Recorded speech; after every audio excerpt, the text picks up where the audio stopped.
সম্পত্তির লোভে বড় ভাই ছোট ভাইকে বাড়ি থেকে বের করে দিল। ঘটনাটি শুনুন, এটাই আমাদের বাস্তবতা। এক পরিবারে দুই ভাই ছিল, তাদের সুখে শান্তিতে এই জীবন যাপন করতেছিল, তারা সুখে শান্তিতে এই বসবাস করতেছিল। কিন্তু বিপত্তি নামে যখন ছোট ভাইটি অভাবে পড়ে যায়, ছোট ভাইটি অভাবে পড়ে যাওয়ার পরে সে তার বড় ভাইয়ের কাছে যায় এবং বড় ভাইয়ের কাছে গিয়ে সাহায্য চায় যে ভাই দেখো, আমি তো ভালোভাবে জীবনযাপন করতাম, হঠাৎ করে আমি ব্যবসায় লস খেয়ে আমার সমস্যা হয়ে গেছে, তুমি একটু আমাকে সহযোগিতা করো। কিন্তু বড় ভাই তখন তাকে সহযোগিতা করার থেকে তাকে দূর দূর করতে এড়িয়ে দেয়।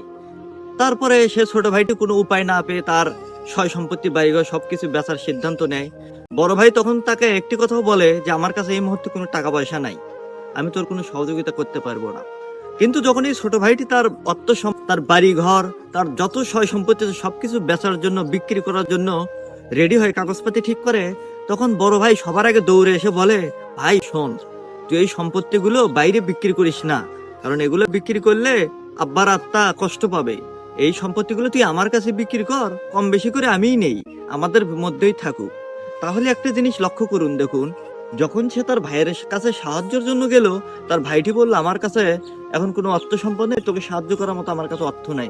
কিন্তু যখনই সে সম্পত্তি বিক্রি করতে চাইলো, তখনই তার বড় ভাই সবার আগে আসলো টাকা নিয়ে, যে এই সম্পত্তি আমি নিব। এটাই হচ্ছে আমাদের সমাজ, বাস্তবতা এটাই। ভাই হয়ে ভাইয়ের উপকার এখন করে না।